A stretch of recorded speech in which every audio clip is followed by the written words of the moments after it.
My name is Maya Collins. I'm 33 years old, and I'm a marketing director at a mid-sized firm in Columbus, Ohio. For most of my adult life, I've been the person my family calls when they need something. Not when they want to celebrate, not when they're planning something fun, just when they need money, time, or someone to quietly fix their problems without asking too many questions.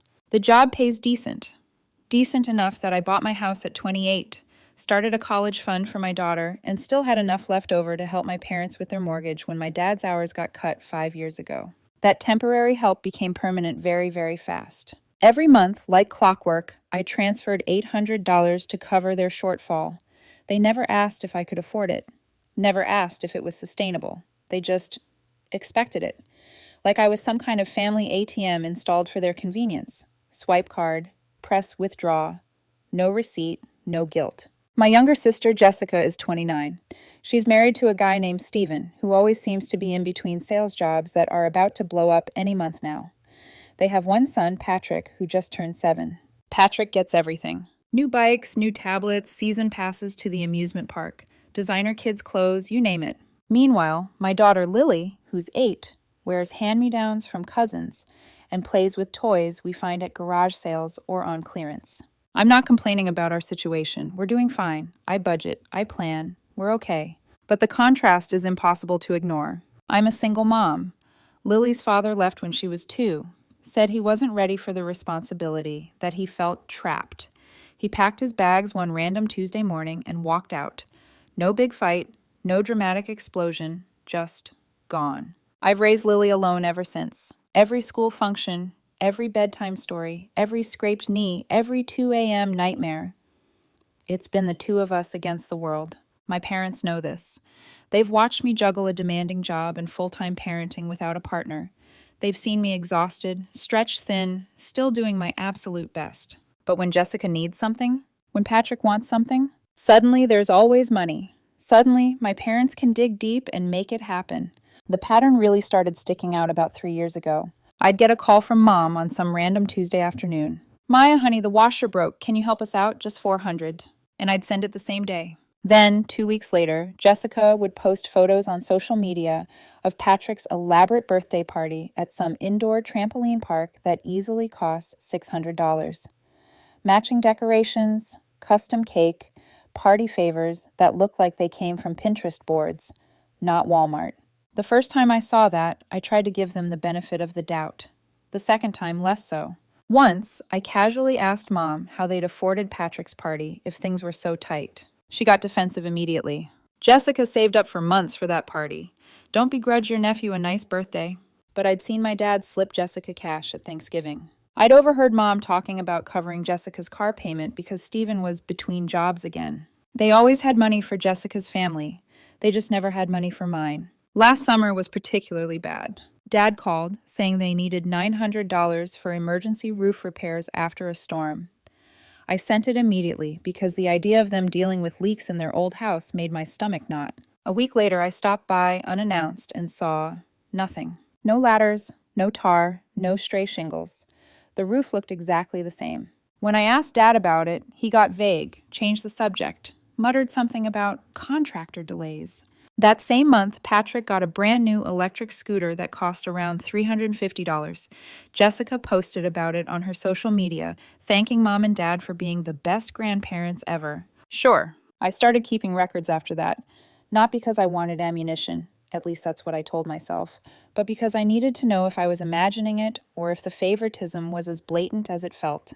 The spreadsheet didn't lie. In 2 years, I'd sent my parents $19. In that same window, Patrick had received a new bike, $200, a tablet, $300, 3 birthday parties, about $100 to $800, new school clothes every season, $400, the electric scooter, $350, and countless little gifts, trips, and treats. Meanwhile, Lily's last birthday party was at our house with 6 friends, a homemade cake, and activities I planned myself. Total cost, maybe $75. I'm not saying my parents owed Lily elaborate parties and expensive gifts on par with Patrick's, but the disparity was loud. Lily would come home from Grandma's house and casually mention that Patrick got a new toy just because. The first time she asked, "Why don't I get just because presents too?" I had no good answer. I mumbled something about money and fairness and life not working the way cartoons do. I told myself it didn't matter. I told myself I was helping because that's what family does. The responsible one doesn't complain. The dependable one just keeps showing up, writing checks, being useful. But it did matter, and by Thanksgiving this year, I was cracking. Thanksgiving was at my parents' house. The whole family crammed into the dining room. Me and Lily, Jessica and Stephen and Patrick, a couple of aunts and uncles for decoration. Mom had gone all out with the food, like always. Turkey, stuffing, 3 kinds of pie because you never know what people will be in the mood for. During dinner, Dad raised his glass for a toast. I'm thankful for family, he said, looking directly at Jessica, for children who make us proud, for grandchildren who bring us joy. He didn't even glance in my direction, didn't acknowledge Lily sitting right there at the table, folding her napkin into careful little squares. After dinner, Patrick opened an early Christmas present from my parents, a fancy winter coat that probably cost $150. Some brand with a logo I recognize from store windows I don't even walk into. Lily watched from the couch, clutching her stuffed bunny, silent. On the drive home, she stared out the window for a long time before asking quietly, Mom, why doesn't Grandma give me presents like she gives Patrick? My hands tightened on the steering wheel. I wanted to tell her it wasn't about her, that grown-up money stuff was complicated. I wanted to protect my parents a little longer. But it wasn't true, and I'd promised myself I wouldn't lie to my daughter. I don't know, baby, I said, but it doesn't mean they don't love you. Even as the words left my mouth, something inside me whispered, you don't believe that anymore. 2 weeks before Christmas, Mom called again. She needed $400 for holiday groceries and decorations. The family gathering would be at their house this year, and she wanted everything magazine-worthy, Instagram-ready. I'm making a honey-glazed ham, doing a whole appetizer spread, and I want to get those nice cloth napkins, she said. Plus, the house needs decorating, you know how it is. I sent the money within an hour. A week later, Dad texted asking for $350 to fix the furnace. Winter had turned brutal early, and they couldn't afford to be without heat. I sent that too. When you're the reliable one, you don't ask questions. You just solve problems, and you move on. What bothered me most wasn't even the money. In both conversations, neither of my parents asked about Lily. Not once. No. How's school going? No. What does she want for Christmas? No. We can't wait to see her. Just we need. 3 days before Christmas, I took Lily shopping so she could buy presents for her grandparents and Jessica's family. We had a $150 budget, already tight after bills and the money I'd sent my parents. Lily took it seriously. She picked out a floral picture frame for Grandma. Because she likes pretty things, a small tool set for Grandpa, and a toy truck with working lights for Patrick. Do you think he'll like it? She asked, holding up the box. He'll love it, I said, forcing a smile. At the register, the total came to $147. Perfect. Enough left for wrapping paper and tape. That night, Lily wrapped each present at the kitchen table, using way too much tape and way too little paper, tongue poking out in concentration. She made handmade cards in her careful second-grade handwriting. To Grandma, I love you. Love, Lily. To Grandpa, thank you for being my grandpa. Love, Lily. To Patrick, Merry Christmas. Love, Cousin Lily. Watching her, my chest tightened with equal parts pride and dread. She is so good, I thought, and they don't see her at all. Christmas morning at our house was simple but happy. A small tree, 3 gifts I'd scrimped for, a Lego set, new sneakers, and a book series she loved.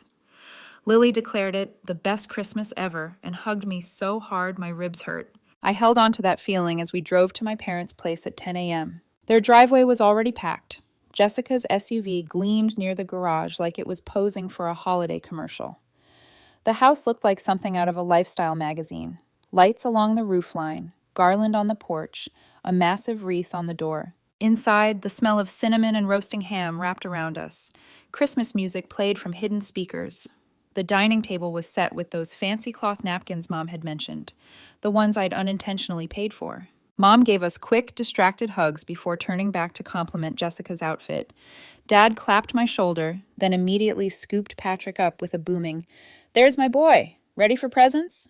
The tree was 8 feet tall, white lights twinkling over perfectly coordinated silver and gold ornaments.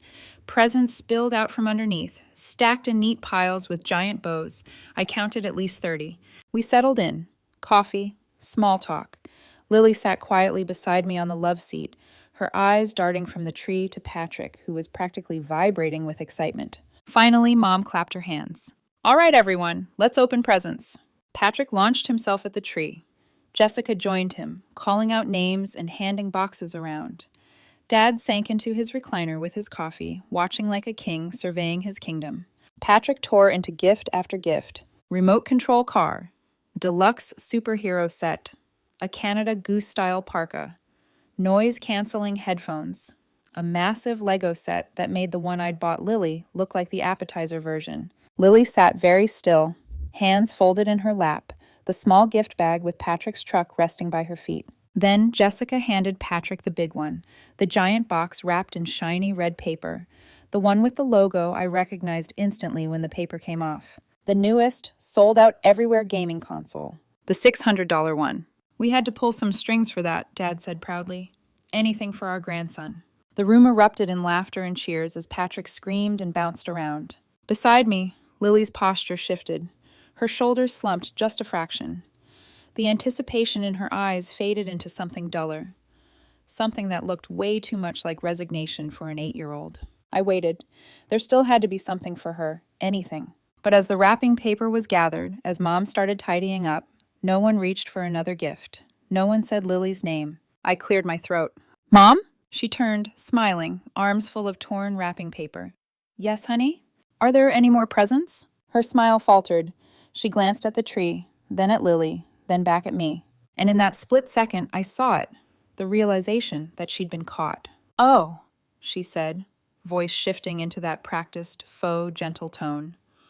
She stepped closer, lowering her voice as if Lily couldn't hear. Maya, we couldn't get Lily anything this year. Money's been really tight. I'm sure you understand. The room didn't go silent. Patrick was still shrieking about his console. Dad was still hunting for batteries for the remote control car. Jessica was still half bent over her phone, thumbs flying as she posted blessed Christmas content to her followers. But for me, everything went completely, utterly quiet. I stared at my mother, at her apologetic expression that wasn't actually apologetic, more like mildly annoyed that she now had to explain this to me. Money's been tight, I repeated slowly. You know how it is, Mom said, waving one hand like she was shooing away a fly. Bills pile up, unexpected expenses. We did the best we could. I looked around the room, at the 8-foot tree dripping with coordinated ornaments, at the dining table set with crystal glasses and those cloth napkins my $400 had bought, at the elaborate holiday spread in the kitchen I'd bankrolled, at the mountain of gifts Patrick had plowed through, easily over $1,000 worth, at the $600 gaming console he was still hugging like a life raft. You did the best you could, I said. I knew you'd understand, Mom replied, patting my shoulder. You've always been the reasonable one. I looked down at Lily. She was staring at her lap, her small fingers twisting the hem of her dress. Her bottom lip trembled just enough that I could see it, but not enough that anyone else would notice. She was trying not to cry, trying to be good, trying not to make a fuss, trying to be the reasonable one, just like me. That was the moment my father decided to look up. He saw my face and smirked, that condescending half-smile he used when he thought I was being dramatic. Better she figures out now that life's not fair, he said, turning back to Patrick's new toy. Builds character. Can't shield kids from reality forever. Something inside me broke. Not a crack, not a hairline fracture. A clean, decisive snap. I stood up. I didn't slam anything. I didn't shout. I just rose from the couch, moved to where Lily sat, and held out my hand. Come on, sweetheart, I said quietly. Let's get your coat. Her head snapped up. But Mom!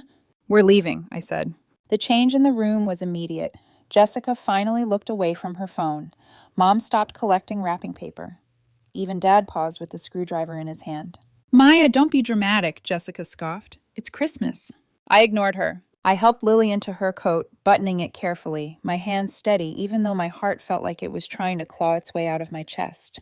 I picked up the bag of presents we'd brought, the gifts Lily had wrapped with all that tape and love, and slung it over my shoulder. Mom followed us to the front door, panic creeping into her voice. Maya, please don't make a scene, she whispered. We can figure something out later. I turned in the doorway and faced her. You've sent me $750 in the last 2 weeks alone, I said, my voice flat. But you couldn't find $20 for a single gift for my daughter. Mom opened and closed her mouth. We didn't think you'd... That's the problem, I cut in. You didn't think. You never do. Not about her, not about me, just about yourselves and Jessica and Patrick. Mom's face flushed. That's not fair. We love Lily. You have a funny way of showing it. Jessica got up from the couch now, annoyance radiating off her like static. You're really going to ruin Christmas over this? She demanded. Mom already explained they didn't have the money. I looked her over. Her new sweater that easily cost $80, her perfectly done nails, the expensive watch on her wrist. I looked at Patrick's pile, the console, the coat, the headphones. You had money for all of this, I said, but not for one present for an 8-year-old. That's different, Jessica snapped. Patrick is what? I asked. More important? More loved? More worth the effort? The room went very still. Dad stood up from his recliner, his voice hard. That's enough. You're upsetting everyone. I laughed once, a short, humorless sound. I'm upsetting everyone, I repeated. That's rich. This is how you were raised, Dad said sharply. To not expect handouts. To work for what you want. We're teaching Lily the same lesson. You're not teaching her anything, I said, except that her family doesn't value her, that she's worth less than her cousin, that she doesn't matter in this house. Mom's eyes filled with tears, the kind I recognized, the kind that were less about pain and more about control. I can't believe you're talking to us like this, she choked out, after everything we've done for you. There it was, the line I'd been waiting for without knowing it. After everything you've done for me, I repeated, my voice rising for the first time. Do you want to talk about what I've done for you instead? Maya, Mom started. $800 every month for 5 years, I said, not letting her interrupt. That's $48,000, Mom, plus the random emergencies, the roof that never got fixed, the furnace repair, the car problems, the dental work, the appliances. Dad's face went red. We never asked you to help, he blurted. You did, I said, constantly, every month. And I helped because that's what family does. Then why are you throwing it in our faces now? Jessica demanded. I looked straight at her. My sister, who'd always had a safety net made of our parents' money, time, and attention. Because my daughter deserves better, I said simply. She deserves grandparents who remember she exists. She deserves to feel valued. She deserves one present under a tree overflowing with gifts for her cousin. Lily's small hand tugged at my sleeve. Mom, she whispered, voice trembling. Can we go now? I looked down at her. Her eyes shiny with tears she refused to let fall. Her stuffed bunny clutched under her arm. My throat tightened. Yeah, baby, I said softly. We can go. I opened the door and stepped out into the cold air.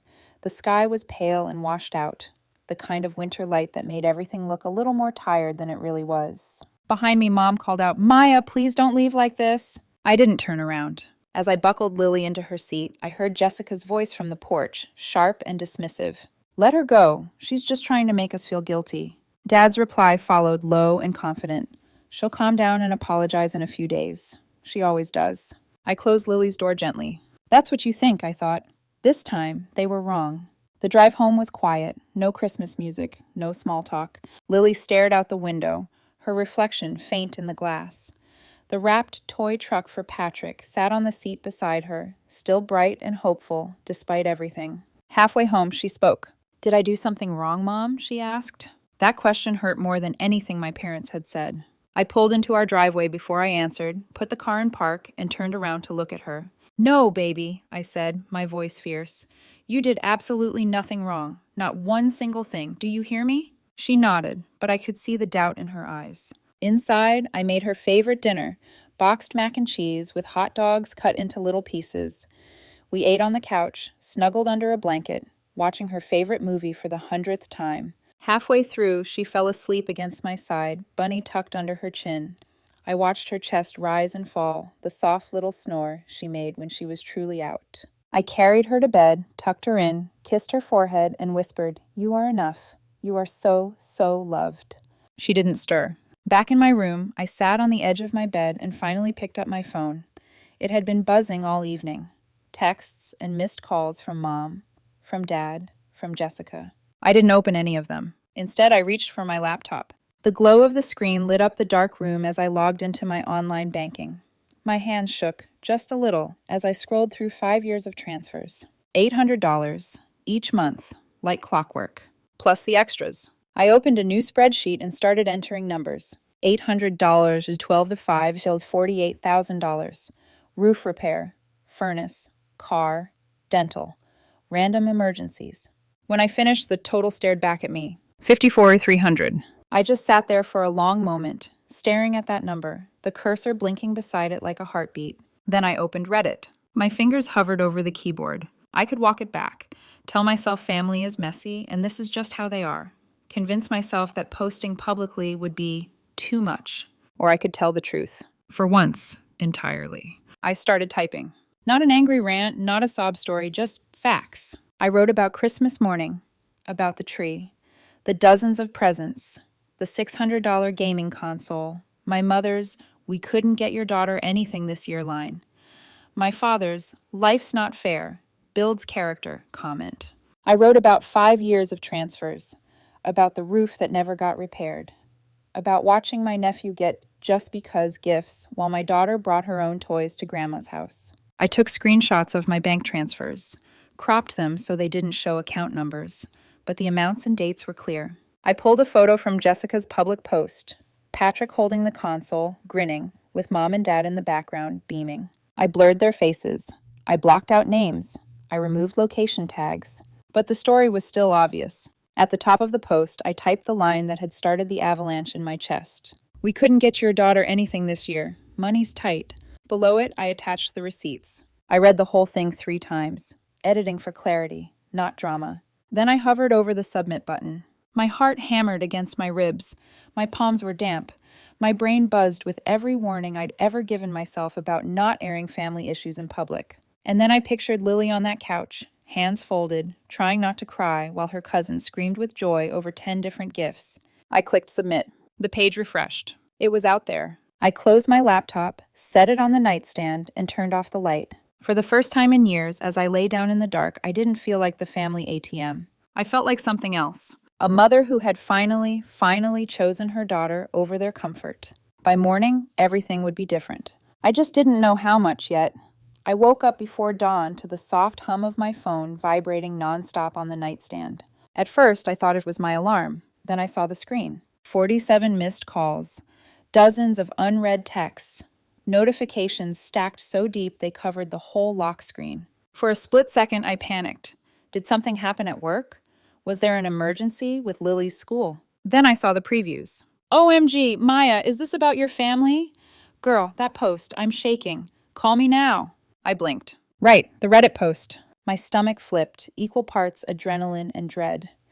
I forced myself to breathe, to slow down, to remember why I posted it in the first place. Before I checked anything else, I got up, stretched the stiffness from my shoulders, and went to make breakfast for Lily. Blueberry pancakes with chocolate chips, her favorite. She padded into the kitchen in her fuzzy pajama pants, hair sticking up in soft little tufts, bunny dangling from one hand. "Morning, Mom," she mumbled, still sleepy. "Morning, baby," I said, kissing the top of her head. "Pancakes are almost ready." She perked up. "Chocolate chip? You know it." Her smile, small, warm, honest, grounded me, reminded me why all of this was happening. While she ate, I finally picked up my phone and opened Reddit. My post, which I'd written in the dark hours of the night, had exploded. 5,200 shares in 8 hours. Thousands of upvotes. Hundreds of comments. People I didn't know were tagging friends, saying things like, This is exactly what happened to me. The family ATM strikes again. Protect that little girl at all costs." Someone had already reposted it with the caption, "How many of us were the Maya in our families?" I scrolled, numb. Screenshots of my post were being shared across local Facebook groups, parenting forums, financial abuse support pages. A few anonymous users claimed to be from my town and recognized the dynamic, even without names. Someone had pieced together 2 photos, my cropped bank transfers and Jessica's public picture of Patrick hugging the gaming console, side by side. The visual punch was devastating. People were furious. At my parents, at Jessica, at the system of family favoritism so many had quietly endured. Some of the comments were vicious, harsher than I'd ever want directed at anyone, even people who'd hurt me. I didn't engage with any of it. I just watched, stunned, as the story I'd spent years swallowing burst into the open.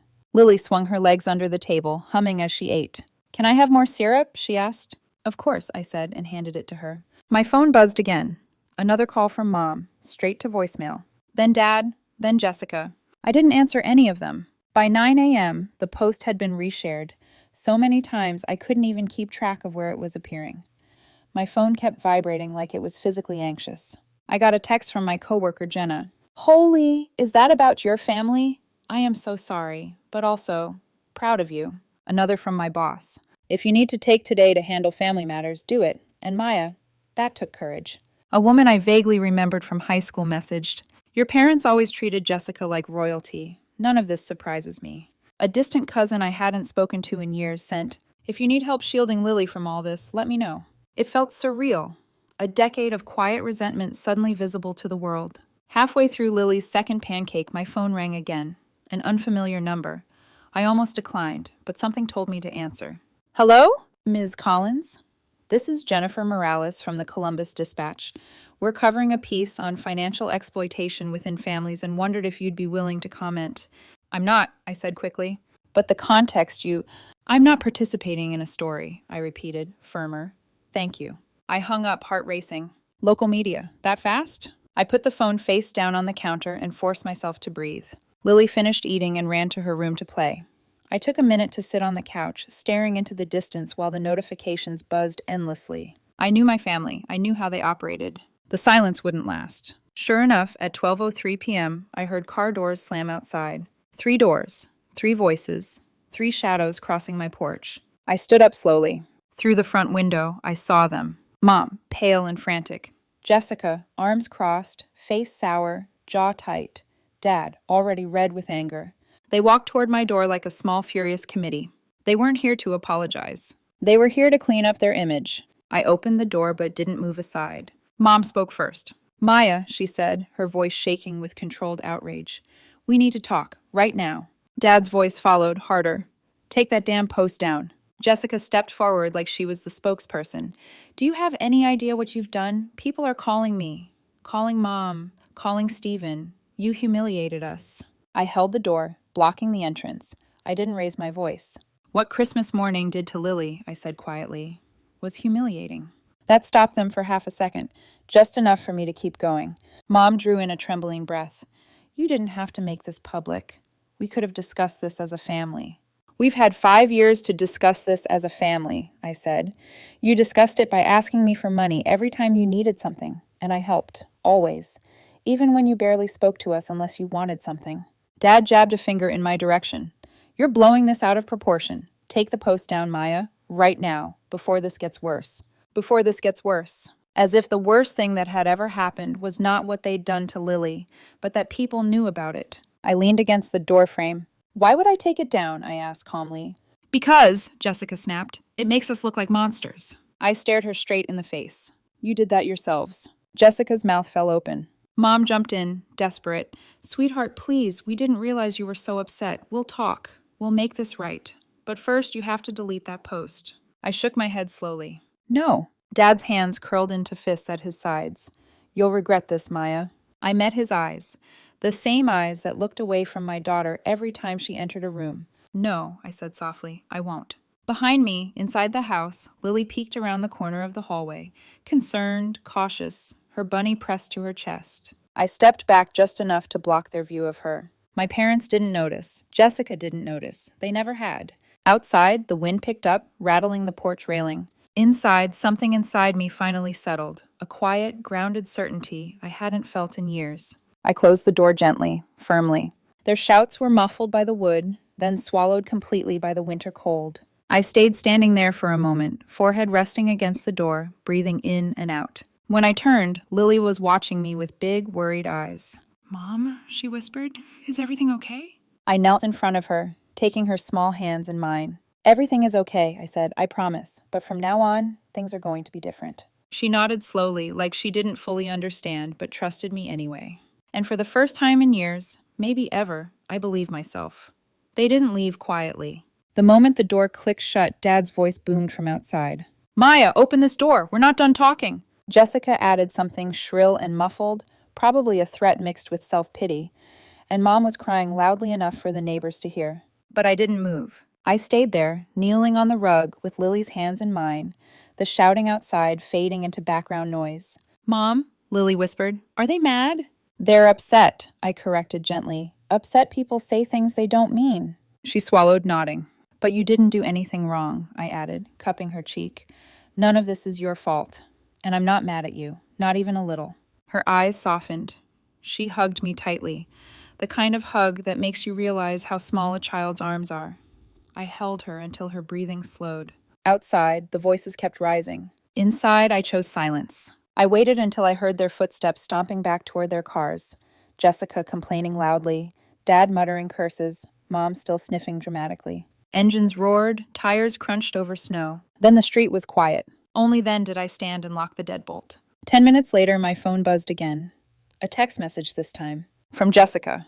You are destroying our family. Take that post down. Another one followed. Mom is sobbing. Dad is humiliated at the golf club. Do you even care? A third. You've ruined Christmas forever. I stared at the screen, the urge to laugh bubbling up. They weren't worried about Lily, or what she'd gone through, or the message she got from that morning. They were worried about embarrassment, a ruined image, a cracked reputation. My hand tightened around the phone, not with anger, but with clarity. I didn't reply. By early afternoon, the fallout had accelerated. Screenshots of the post had spread to a popular local parenting blog, a financial independence Facebook group, a subreddit about toxic family dynamics, even a TikTok creator who read the post dramatically over piano music. My phone was vibrating nonstop. Messages from strangers poured in. This is exactly what my parents did to me. I'm the Maya of my family too. Protect Lily. You're doing the right thing. Thank you for saying what I've never been able to say. Some offered advice. Some shared their own heartbreak. Some just wanted to say, you're not alone. It was overwhelming, sad, validating, a little terrifying. And then there were the texts from my parents. Mom, Maya, please call me. This is tearing me apart. Then, I can't believe you'd do this to us. Then, we have always loved you. Then, minutes later, if you loved us, you'd take the post down. Dad's messages were shorter and sharper. Dad, take it down. You're acting like a spoiled brat. You owe us a conversation. We deserve respect. And the dagger. You'll come crawling back like you always do. I stared at that one for a long time. The confidence in it, the entitlement, the certainty that I would fold, because I always had. My hand shook, not from fear, from anger I'd kept buried for years. At 1:30 p.m., I got a call from an unknown number again. Thinking it might be work, I answered. Hello? A deep voice responded. Ms. Collins? This is Officer Ramirez with the Columbus Police Department. I froze. What? Did something happen? No, ma'am, he said quickly. Your parents called the non-emergency line. They claimed they were concerned for your daughter's safety after you stormed out this morning. We just need to verify everything is okay. I sat down slowly, the air leaving my lungs. My parents had called the police. As a weapon. A manipulation tactic. A way to regain control they had lost. My voice was steady but ice cold. Officer, my daughter is perfectly safe. She's playing with her toys right now. You're welcome to come by and see for yourself, but this is retaliation, nothing more. There was a pause, then a sigh on the other end. I suspected as much, he said quietly. This happens more than you'd think. If you don't mind, I'll stop by just to close the report. Of course, I said. Minutes later, he arrived. I let him in. Lily was in the living room, building a Lego tower taller than her stuffed bunny. The officer smiled, chatted with her a bit, then turned to me at the door. She seems great, he said, happy, safe. She is. He hesitated, then added, You're doing the right thing, whatever it is. That sentence hit me harder than any criticism from my parents ever could. After he left, I sat at the kitchen table with a glass of water, staring at nothing. My parents had made their message loud and clear. If guilt didn't work, if image maintenance didn't work, if insults didn't work, they were willing to escalate, even if it meant involving the police. I should have expected it. The moment the story wasn't about protecting Patrick, the moment the perfect grandparents' image cracked, they panicked. They scrambled, they attacked, they smeared, they blamed. But none of their tactics hit as hard as the one thing they refused to say. We're sorry for what we did to Lily. Not sorry for embarrassment. Not sorry for the post. Not sorry for the gossip. Sorry for hurting an 8-year-old girl who had done nothing but love them. The silence on that front told me everything. At 4:10 p.m., they came back. All 3 of them. Again. This time, I didn't wait for the knock. I opened the door before they reached it. Mom looked worse. Eyes puffy, mascara smudged, breath coming fast. Jessica's arms were crossed so tightly her knuckles were white. Dad, Dad looked furious in a way I remembered from childhood. But I wasn't a child anymore. I stepped outside and closed the door behind me so Lily wouldn't hear. All three started talking at once, voices overlapping into a frantic, angry blur. Maya, please, this needs to stop. You've gone too far. You're humiliating us. You should be ashamed. Take the post down. I raised one hand. They actually stopped. And in the cold winter air, I said calmly, You haven't apologized to my daughter. Mom blinked. We were going to... No, I said, you weren't. Dad's jaw clenched. We don't owe an apology for a misunderstanding. A misunderstanding, I repeated. Jessica threw her hands up. Oh my God, Maya, it was one present. 30 gifts for Patrick, I said. 0 for Lily. 5 years of me supporting you, and she gets nothing. That's not a misunderstanding. That's a pattern. Jessica scoffed. You know Patrick needs more help. He's what? I cut in. More worth it than Lily? More deserving? More important? Jessica's mouth tightened, but she didn't answer. Mom stepped forward, reaching for my arm.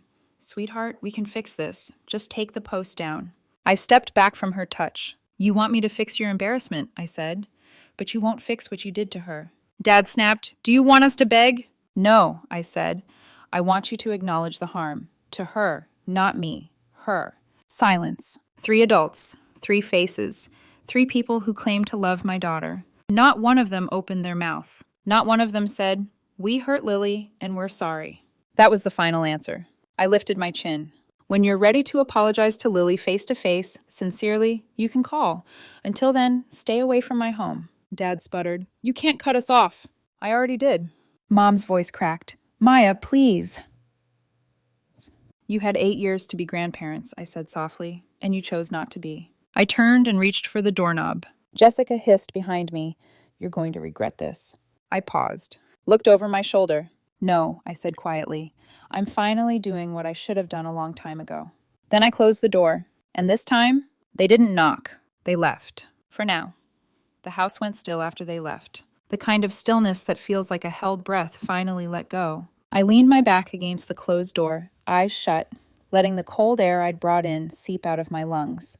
For the first time in years, the silence didn't feel like loneliness. It felt like peace. A new kind, a fragile kind, but mine. Lily peeked from behind the hallway corner again.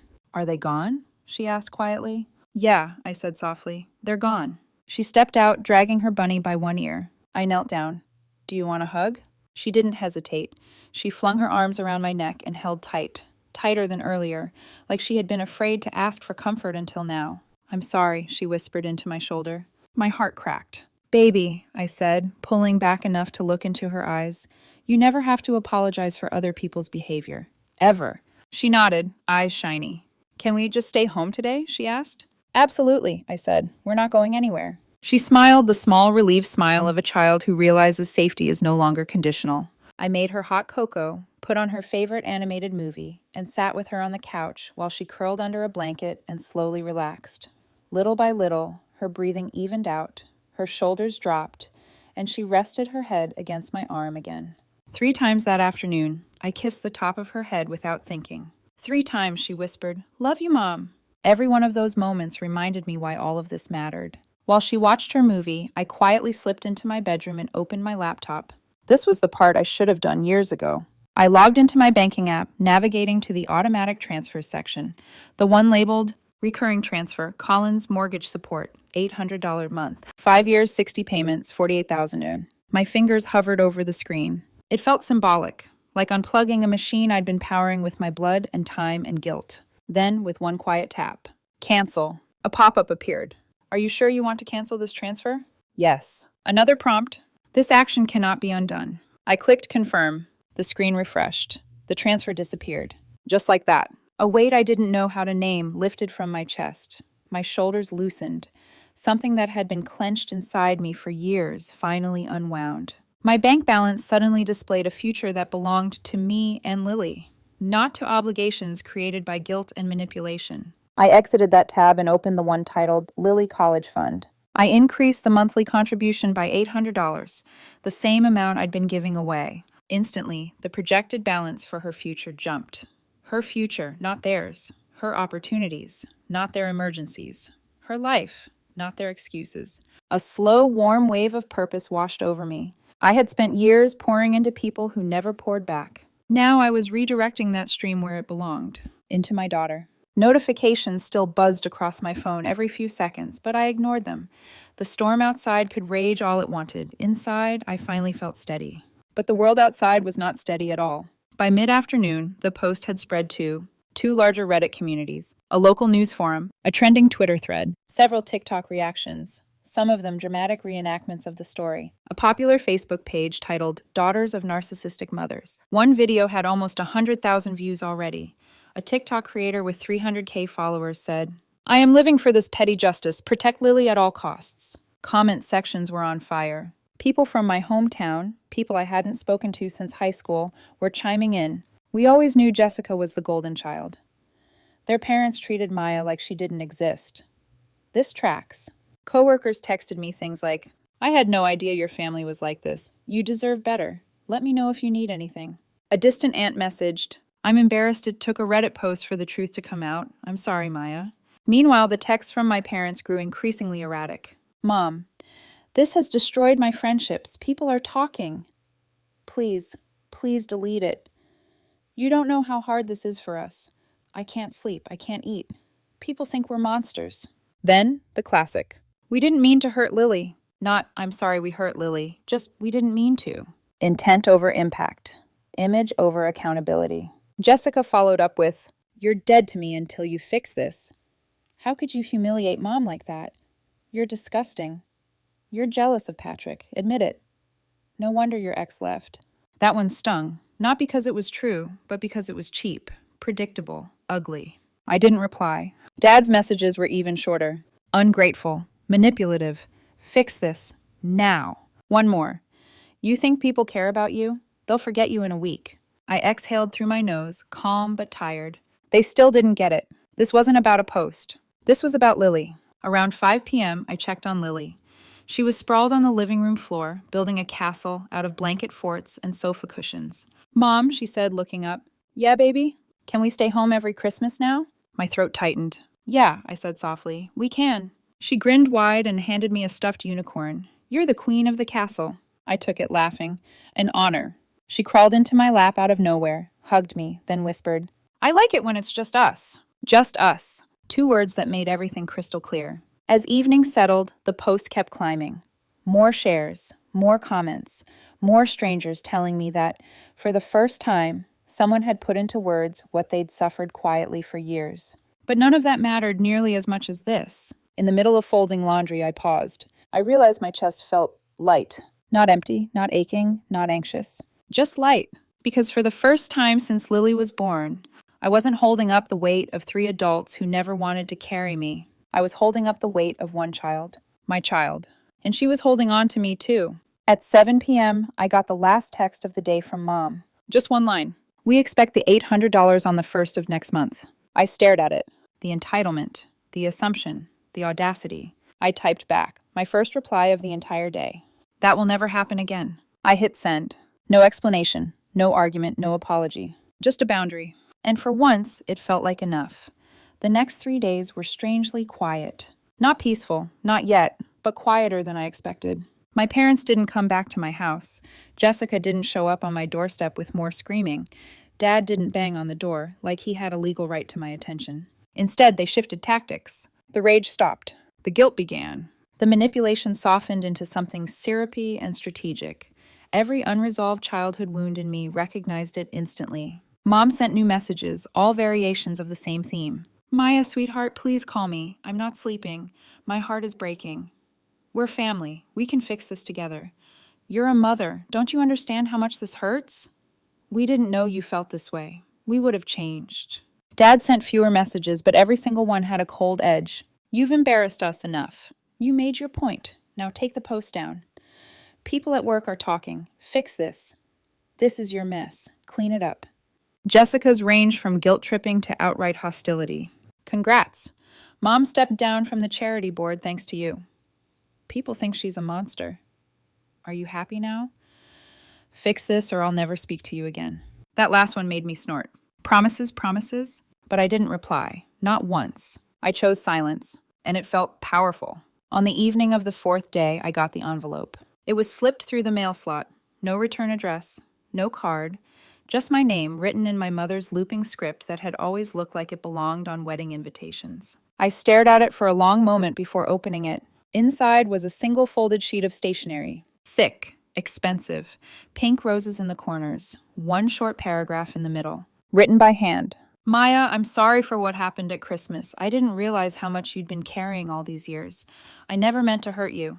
I hope someday we can talk.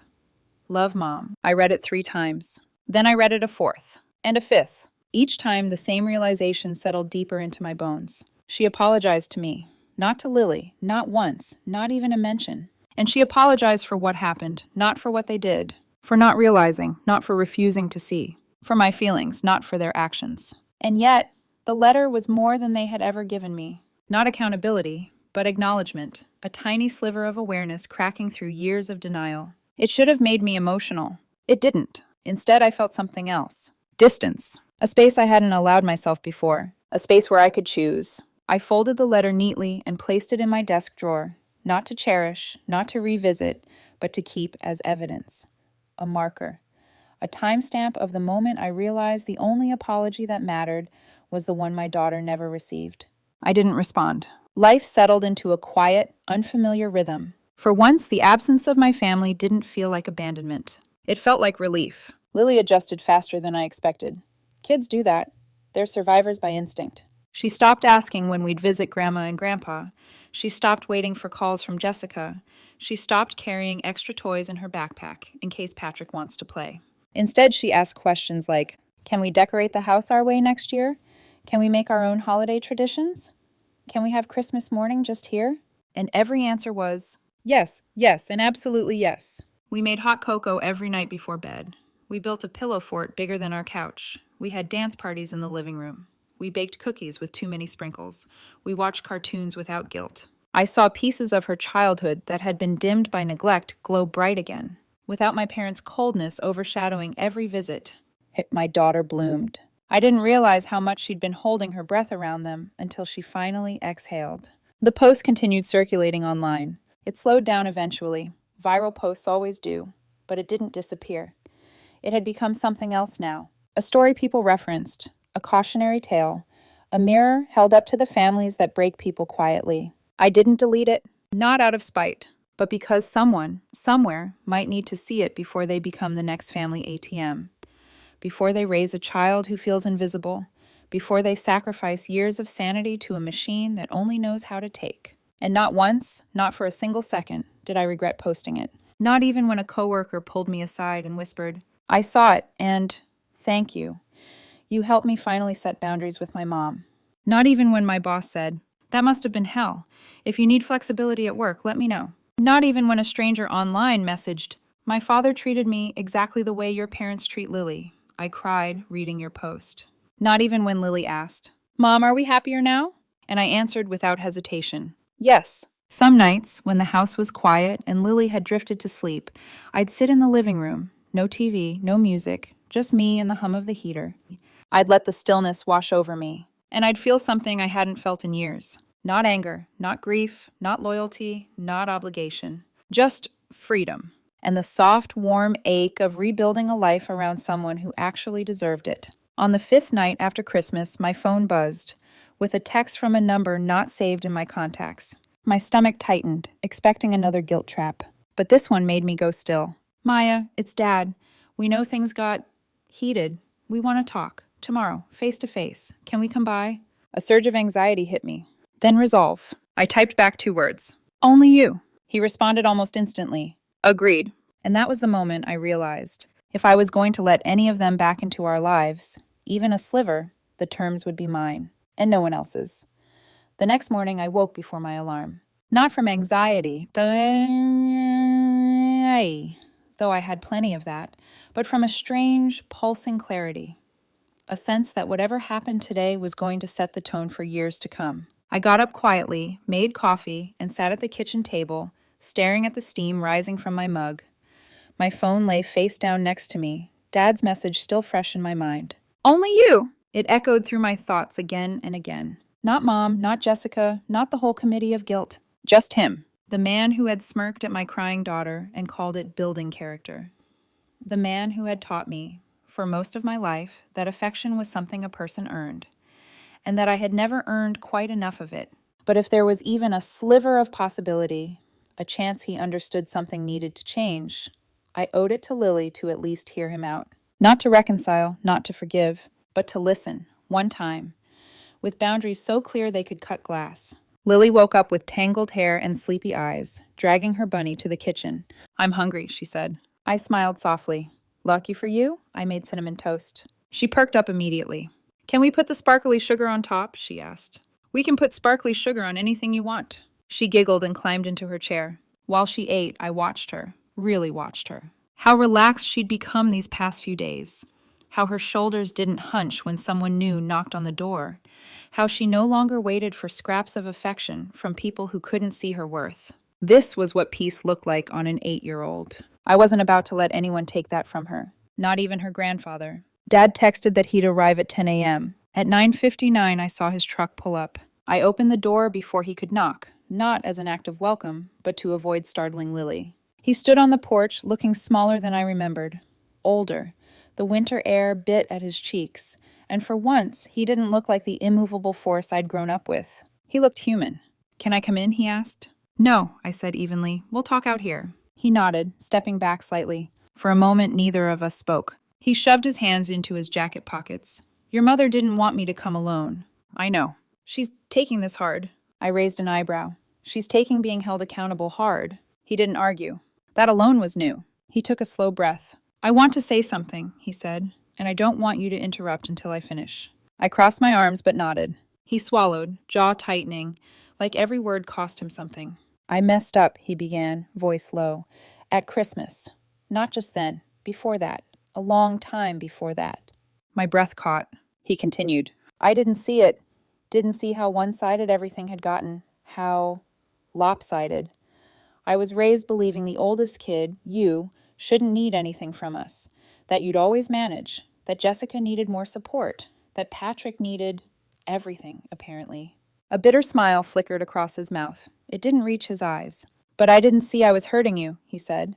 "And I sure as hell didn't see I was hurting Lily." My throat tightened. I said nothing. He looked me in the eyes, really looked. "When she left that morning," he said quietly, "your daughter looked like someone had taken something from her, and I realized I'd been part of that. I let it happen, and His voice cracked. "I'm ashamed." The cold air felt suddenly sharper. He cleared his throat. "I'm not asking for forgiveness. Not yet. I'm not expecting everything to go back to normal. I know there has to be boundaries. I know I lost your trust." He took a breath, steady this time. "But I want to earn it back, slowly, on your terms, and Lily's." I stared at him, searching for the manipulation, the hidden angle, the pattern I'd grown accustomed to. But for the first time in my entire life, I didn't see it. He wasn't just embarrassed. He wasn't just overwhelmed. He wasn't performing for an audience. He was genuinely remorseful. Not for the public fallout, for the harm. To Lily. To me. I leaned against the doorway, arms folded. "So what do you want, Dad?" He didn't flinch at the challenge in my voice. "I want to apologize," he said simply. "Properly. To Lily." My breath caught. Not me. Her. The person who actually deserved it. "Face to face," he added. "Not when she's scared. Not when she's confused. When she's ready. When you say it's okay." My chest tightened painfully. A mix of shock, grief, and something like cautious hope. I nodded slowly. "Not today." "I know. Not soon." "I know that too. And not unless you mean it." "I already do." We stood there for a long moment, father and daughter, with decades of disappointment between us, holding steady on a snow-dusted porch. Finally, I said quietly, "If you ever make her feel small again, you'll never see either of us." His eyes softened, and he nodded once. "Understood." He turned to leave, walking back to his truck. Before he opened the door, he paused and looked over his shoulder. "Maya?" "Yeah? I'm proud of you." The words hit so unexpectedly that I couldn't respond. He nodded once, almost an apology for saying it out loud, then climbed into his truck and drove away. I stood in the doorway long after his taillights faded. Not because I trusted him, not because everything was magically fixed, but because something important had shifted. For the first time, he wasn't asking me to shrink. He was asking if he could grow. Inside, Lily ran to me as soon as I shut the door. "Was that Grandpa?" she asked, nervous. "Yeah," I said gently. "Was he mad?" "No, baby, he wasn't mad." She studied my face carefully. "Are we okay?" I knelt and pulled her into a hug, breathing her in. Warmth, shampoo, the faint scent of cinnamon sugar. "We're okay," I whispered. "Better than okay." She squeezed me. "I like our house when it's just us." I smiled into her hair. "Me too." Over the next week, life settled into a new kind of normal. I didn't hear from Jessica. I didn't hear from Mom. Dad sent one message, a simple, "Let me know when she's ready." I didn't respond yet. We weren't there. We might not be for a long time. But the road existed, and that was enough. I funneled the next $800 into Lily's college fund, then the next, and the next. Every deposit felt like reclaiming a piece of myself I'd handed away long ago. Lily and I built new traditions. Small ones, silly ones, ours. Thursday hot cocoa nights, board game Sundays, random movie marathons with popcorn for dinner, painting paper snowflakes for the living room, morning affirmations she made up herself. I'm smart, I'm kind, I'm loved, I matter. Our home felt warmer, not physically, but emotionally. Safer, brighter. And for once, I felt like I wasn't surviving my family. I was building one, a real one, built on love, not obligation, chosen, not forced, gentle, not conditional. One evening, just before putting Lily to bed, she hugged me and said, "Mom, you always see me." I swallowed hard. "That's my job," I whispered. But she shook her head. "No," she said softly. "It's because you love me." I kissed her forehead, blinking away tears. "You're right," I said. "It's because I love you." Weeks passed. The Reddit post eventually stopped circulating. The comments slowed, the shares plateaued, but the impact remained. In my home, in my daughter, in me. People online had called it a revenge story. Some called it justice. Some called it petty. But in the quiet moments, holding my daughter, cooking dinner, watching her sleep, I knew the truth. It wasn't revenge. It was reclamation. My life, my boundaries, my daughter's worth, our future. I didn't destroy my family. I rebuilt one. And this time, I built it right.